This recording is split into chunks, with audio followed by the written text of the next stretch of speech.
so it's nice to have the beginning there with the mention of the Roteborg, this idea for a new retreat center, and also how we're trying to raise the money to make that happen, because what we have there is a vision. We have something that doesn't exist yet in its potential form, but we have a vision. And the fundraising lunch is just one of the many things we're trying to do to make that vision actually come into being and to actually manifest. And in a sense, the talk today is all about that. Not specific to the Roteborg, but about having a vision and how do we actually make that vision come into existence and come into being. And this is really a continuation of a theme that we've been looking at all this month so far in January, which is commitment, the theme of commitment. And we've been talking about commitment very much in grand terms, this idea of having a vision, having a path, finding a community that share in our vision, whether that's Buddhism or something else. We've been talking on that kind of level. So what is it that we want to give our lives to? What is it that we want to do with our lives? What is it that we want to become? What are we committing to? And as I said a couple of weeks ago, that's the word commitment can have some heavy sound sometimes to some people. But in Buddhism, it's always voluntary and it's always coming out of inspiration. So what are we inspired to give our lives to and commit ourselves to? What are we voluntarily turning towards? Yeah? And we might not know, so that's fine. It's an open question. But we've been pitching the question in those kind of terms. And yeah, I thought today, maybe to end this month-long exploration, we talk about something very practical and how do we commit very practically. Because I know for myself, I can have the vision and I can be very inspired by it, and then I can forget it. Yeah. I might pursue that vision and start doing things to help that vision come into existence, and then something else comes along and I forget it, for however long that might be. So how do we remember would be another way of putting it. I'm hoping I'm not alone in that.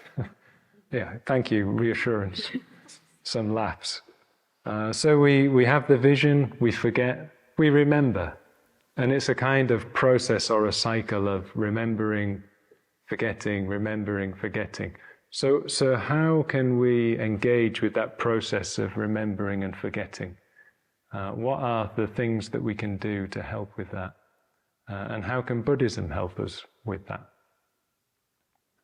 And I want to explore that by looking at this image, which is an image of I think it says it somewhere, the Tibetan Wheel of Life. And it's actually the same image as the one we have on the wall, on the red wall as you come into the Buddhist center. As I said in the WhatsApp message this week, sometimes we miss it, even though maybe it's so big that we can't quite take it in and we don't see that there's a full image there. But on the red wall, Arta Ketu has painted this huge wheel of life for us in gold, which is fantastic to have. Sometimes I come past the center at night and the lights are on the red image.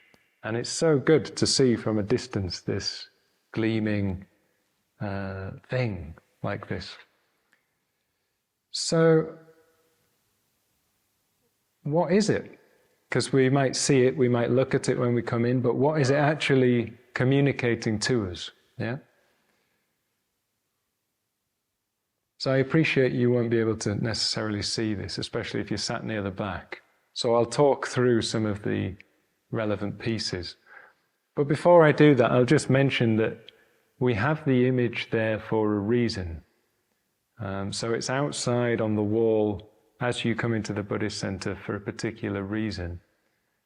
And if you go to any temple, I imagine, because I haven't been, but if you go to any temple in Tibet or Nepal, probably outside of the shrine room, the main temple, the meditation room, you will see an image of the Wheel of Life.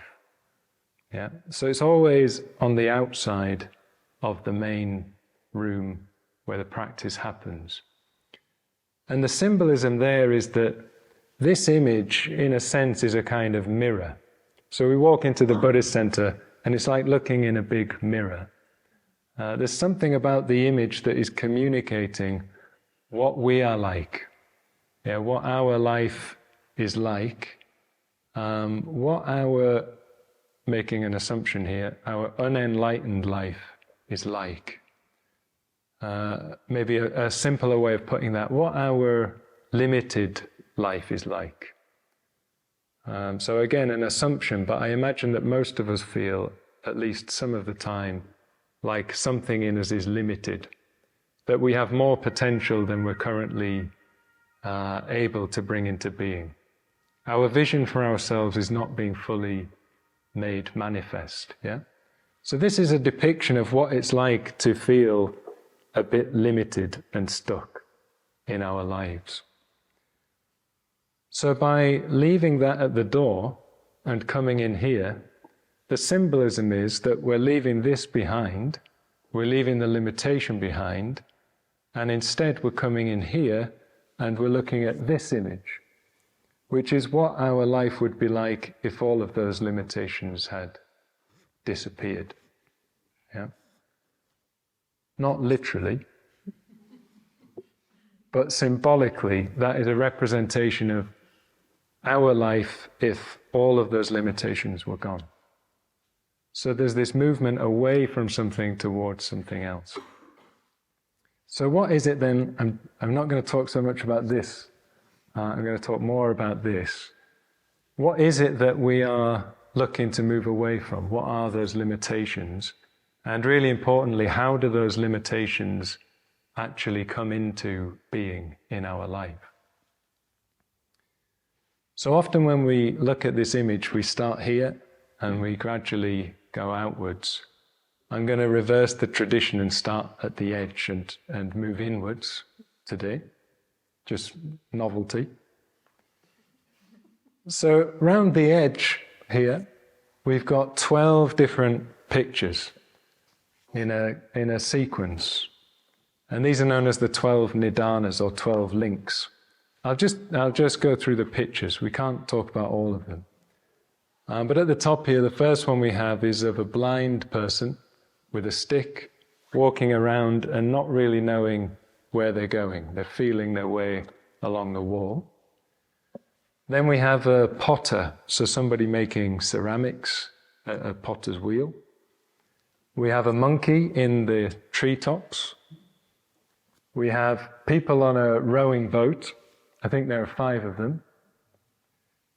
Then we have a house with 6 openings, so 5 windows and a door. We have a couple kissing. We have a man with an arrow in his eye. Start to get a bit more unpleasant now. A man with an arrow in his eye. Then we have a woman offering somebody some water. This one is of a woman reaching up into the trees to pick fruit and put them in a basket.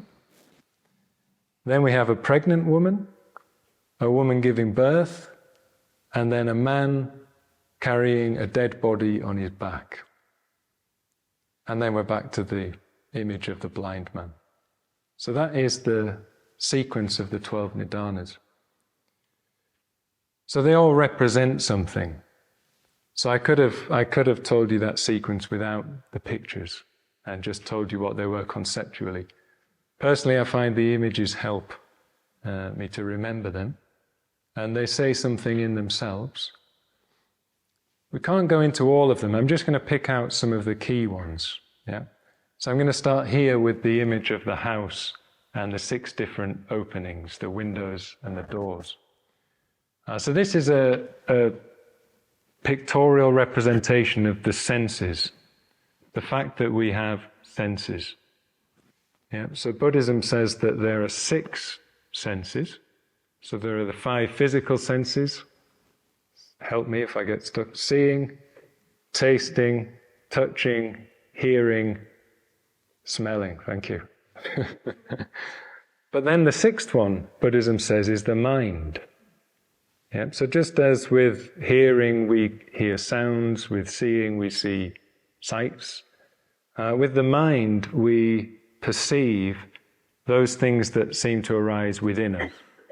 So images, memories, thoughts, they're all being perceived by the mind sense. So here we have the six senses. And then the next picture is this couple kissing, and that represents contact. Yeah, so because we have these six senses, and because things are going on around us, there's contact. And it's very, if you like, intimate contact. I wonder if that's why it's a picture of people kissing.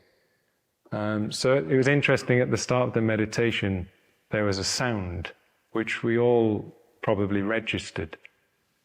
So if there are sounds and there is hearing, well, there's contact. And it's immediate, it's very close, it's very intimate. It's unavoidable in many ways. We hear, we see, because there are things to hear and things to see. So senses, contact, and then we get this horrible image of somebody with an arrow in their eye. And that one represents what usually gets translated as feeling. Or maybe better, feeling tone. So the Pali word is Vedana. So feeling tone. So whenever we sense something, according to this model, whether it's a sight, whether it's a sound, something we smell, that has a particular feeling tone, which is one of three things. It's very simple. Pleasant, unpleasant, neutral. Yeah? So we hear the fire engine or the ambulance, maybe it's unpleasant. Yeah? We see somebody we like, pleasant. We kind of semi-register somebody we know nothing about, and there's a kind of neutral, not pleasant, not unpleasant, just neutral. So all of our experience carries this basic feeling tone, either pleasant, unpleasant, or neutral. Then on the basis of that, I'm going to put these two images together because it makes it easier to me. On the basis of that feeling of pleasant, unpleasant, or neutral, we have some kind of reaction. Yeah, there's some response to the pleasant, the unpleasant, or the neutral. So traditionally these represent tanha, which is thirst, hence the water being offered, and then grasping, hence the woman reaching up to pick the fruit and put it in the basket. So if you like this idea of thirst, it's like we experience something pleasant or something unpleasant or something neutral, and there's already a kind of movement within us, something beyond just registering the raw sensation of feeling tone. There's some kind of movement in a particular direction, which then carried further goes into us either reaching out for something, pushing something away, or you could say maybe just willfully blocking. Yeah? And that then creates a habit. So the way we react to things creates a habit or a becoming. So technically this is actually the Tibetan wheel of becoming, not the wheel of life, the wheel of becoming. So it's describing how our identity forms in relation to all these different sensory stimuli, the fact we have contact with them, the fact there's a pleasant, unpleasant, neutral, raw experience, and then what we do in response to that creates our whole identity, creates our whole sense of who we are, what's happening, which keeps the whole thing going, because then who we are determines the things we might look towards, hear, how we respond again to pleasure, displeasure, neutrality. And it's a wheel because that's just going round and round and round. Good news is that it can be broken. Yeah, so Buddhism teaches us that this cycle is not unbreakable, it's not invincible. And in fact, the place where it's strongest, the link is said to be strongest, is between the feeling and the response or the reaction. It's strongest there because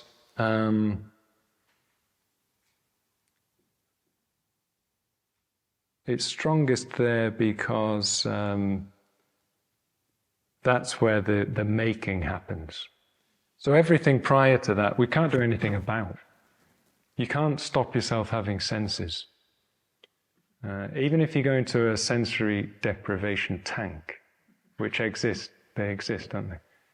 You still have your mind sense going, don't you? So there's no avoiding that. Even if you go to sleep, we dream, so the mind sense is active.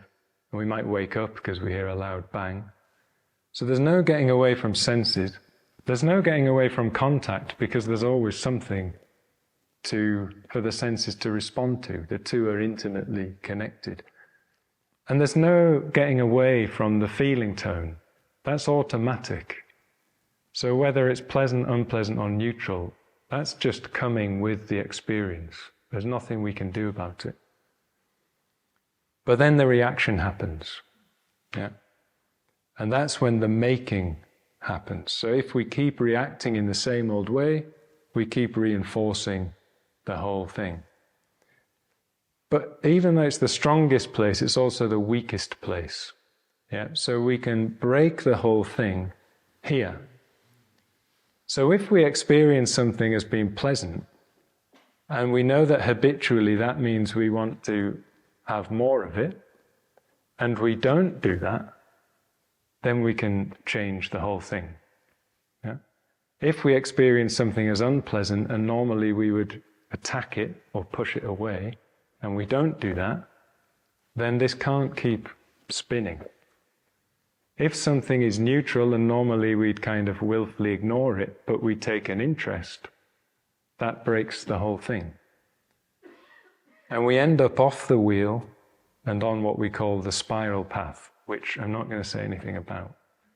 That someone else can give a talk about that next time. So the strongest link is actually also the weakest link. And we can make a free choice here, and that breaks the whole thing. Sounds great, doesn't it? Like really easy. It's genius. Like this is genius that somebody or some group of people in the past have looked at what happens in our minds and identified, well, there's senses, and then there's contact, and then there's this feeling, and then there's the reaction. I don't know if I could have worked that out if that hadn't been told to me. Yeah, maybe some of you could.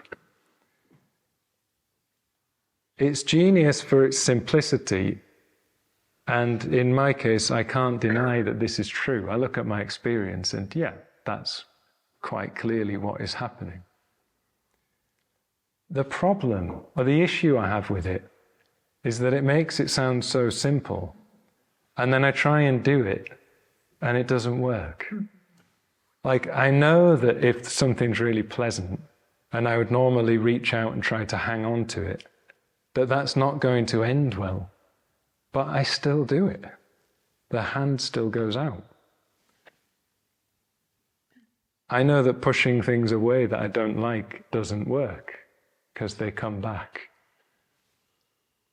So in mapping it out like this and making it simple for us, which is extremely helpful and valuable, the trap is that it fools us into thinking it's easy, and then when we can't do it, we think we're failing, or we think that we're just not good enough to make it work, and we're bad at Buddhism, and we go and try something else instead.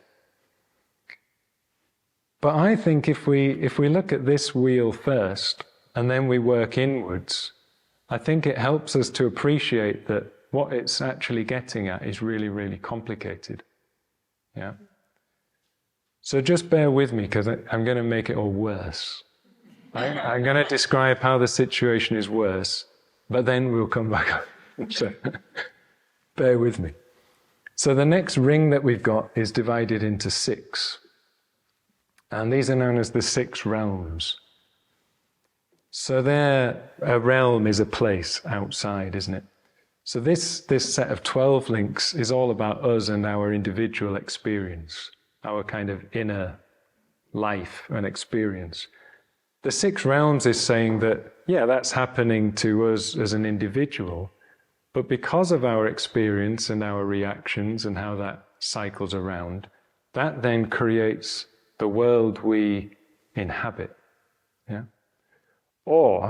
And the other people I inhabit a world with, this is also going on for them.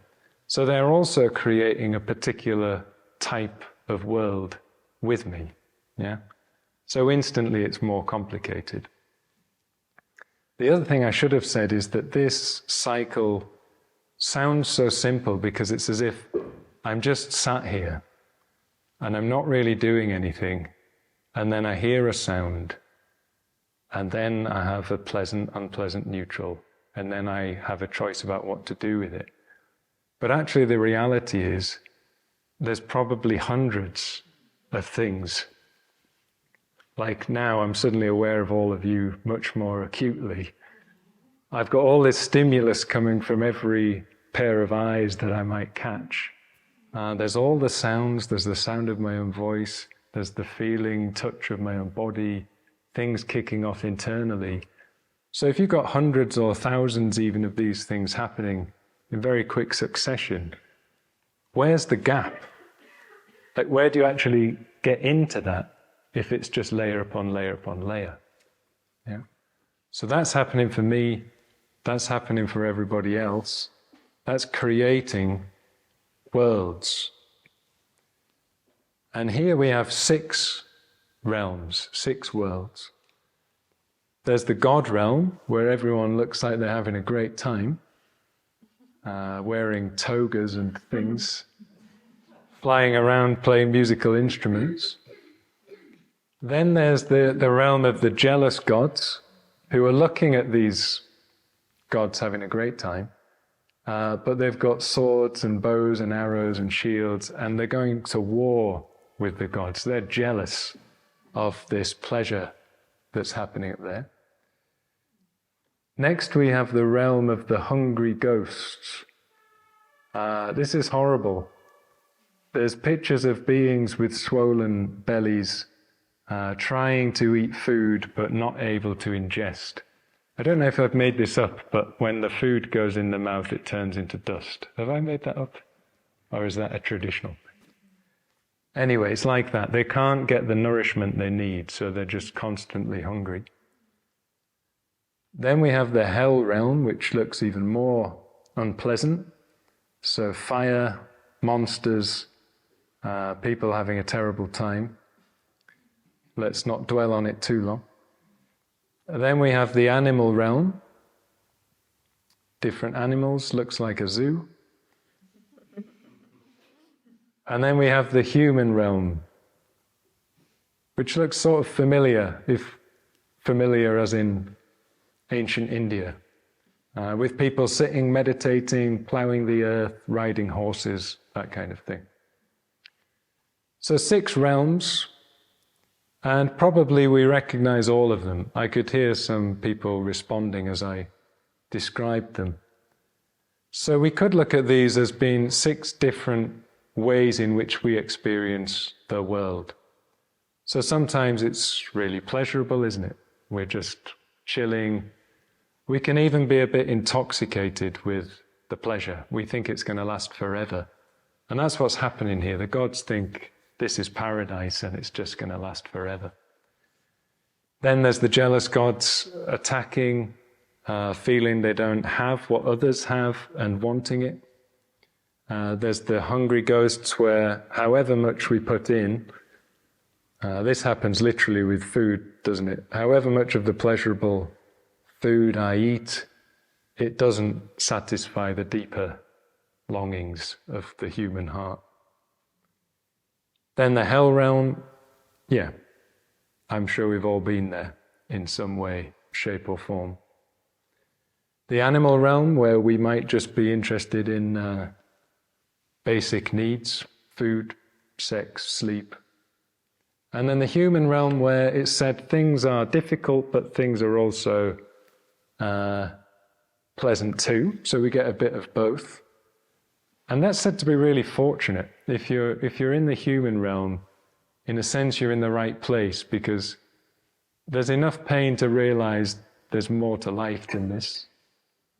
But there's also enough pleasure to inspire you, keep you going. Life isn't just a waste of time. So the more we can inhabit this human realm, the better. But even that is limited. Yeah, so these are all limited realms. So that's why it's complex for us, because this is going on and it's also the world we inhabit. It's also the worlds we have inhabited, past tense.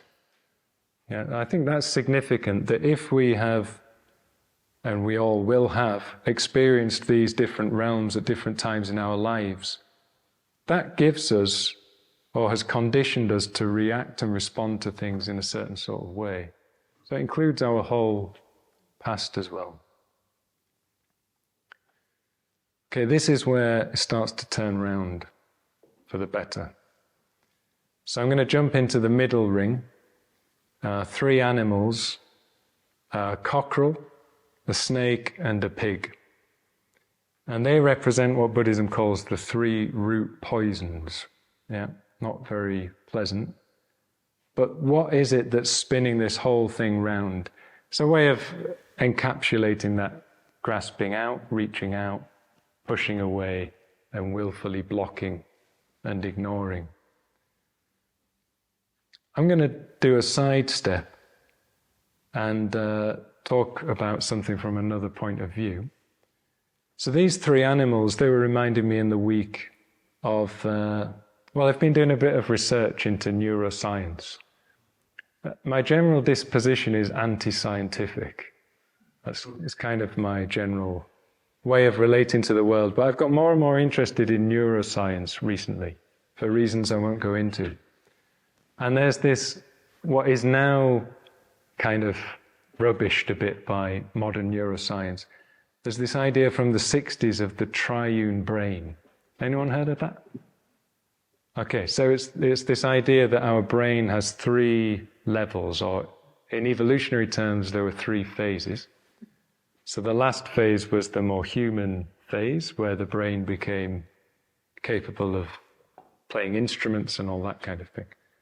Before that, there was the mammal brain that is involved in fighting and running away. So assessing situations, responding with fight and flight. And then the reptilian brain, which is freezing. So if you think of a reptile, they can't necessarily fight back.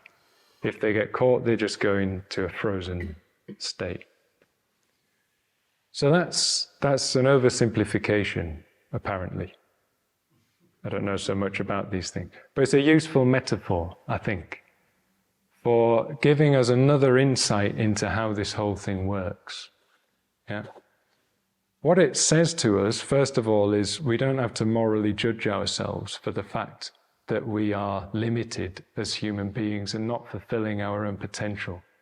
It's not that we are walking bags of greed, hatred, and delusion, yeah, which is sometimes how this can come across.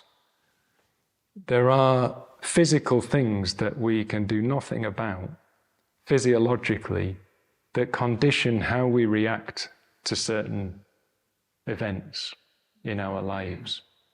They did an experiment on people's heart and the nerves around people's heart. They sat them in a room, and then they were going to have people enter the room that they liked and disliked. And before the person had even come in the room, the heart had responded. yeah, with some kind of reaction.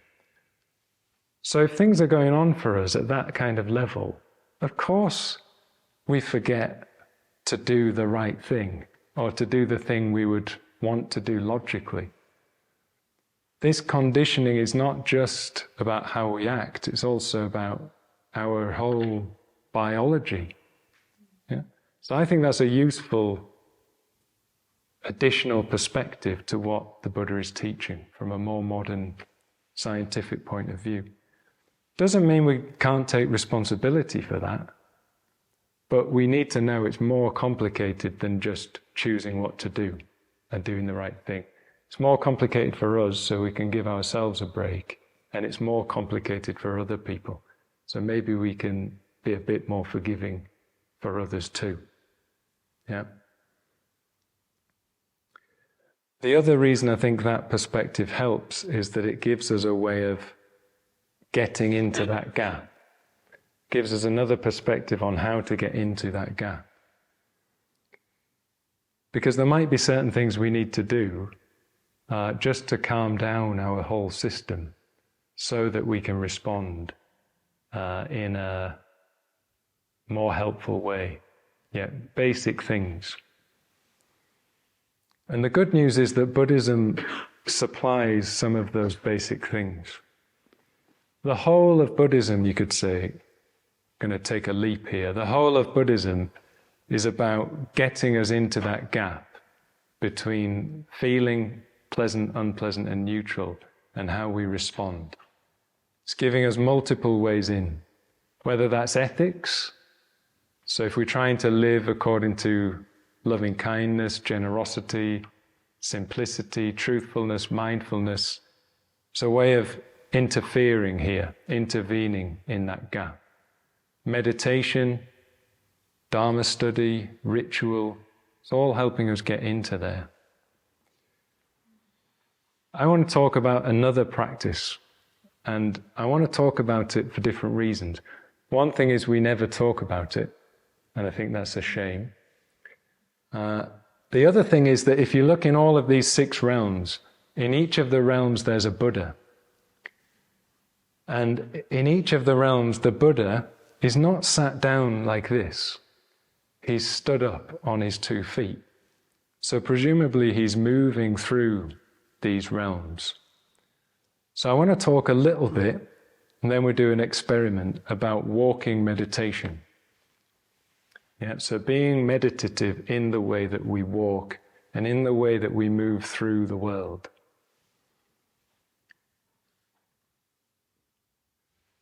So I really like walking meditation, and I do a lot of it. And I want to encourage you all to experiment more with walking meditation. The number one benefit of walking meditation is that we're walking all the time, like most of the time. So if you think about it, if you need to do or get anything, you walk. Yeah. So if you move from your seat to the fridge to get something out of the fridge, you've walked at least 2 or 3 paces. Yeah. You walk to the U-Bahn, you walk to the Buddhist center at least some of the way. Even if you come on your bike, you walk through the door. Yeah. So it's something we're doing all of the time. If we're not bringing our exploration of Buddhism into walking, then we're missing a huge field of opportunity where this gap is constantly presenting itself. And we can get in there. If we apply our Buddhist practice to walking, we can actually get in there quite often. The other great thing about walking is that it's so sensory. So we're back to the house and the 6 openings. Obviously we can feel ourselves walking on the ground, but our vision is constantly changing as we walk, with things going on around us. The soundscape is there. Smells, probably. Walking through Berlin, different smells, different places. Tastes maybe less, but forget about that. There's a lot going on, and then there's a lot going on internally. So everything we're seeing as we're walking, everything that we're smelling, everything that we're hearing, is probably producing thoughts, other images. So all of this is going on all of the time, but in walking, I feel there's a kind of easy way into it. Yeah, it's more apparent to us perhaps. Whereas if we sit down to meditate, it might be that our mind spins into this so kind of easily, or that actually walking just helps break the pattern a bit because we're actually physically moving. So rather than say any more and give some talk about walking meditation, for the last 15 minutes we're going to do some, and I'm going to throw in some pointers. So in a moment I'm going to ask you all to help clear the floor, because we've got all these mats and cushions. There's a lot of people, so it's going to be interesting, this. But we'll clear the stuff away. Some of our team are going to go to the ends, if that's okay. And you can just pass everything back to the back of the room and the team will neatly put it away. This is an immediate opportunity to get into the gap. Because it might be that the habit is, well, when I pack the things away, I leave the Buddhist center. But we still have 15 minutes. So the gap here is, we're going to pack the stuff away, but then we're going to stay. So it's a different way of working. Obviously, if you need to go early, just go. But I'm not trying to shame you into staying. I'm just saying, it might be that we notice that. Like, when I've put my block away, then I go to the door. So we can immediately do a different response. So then once we've cleared away, we'll just gather in the middle, and then I'll say some more, and then we'll start some walking. Okay? Great.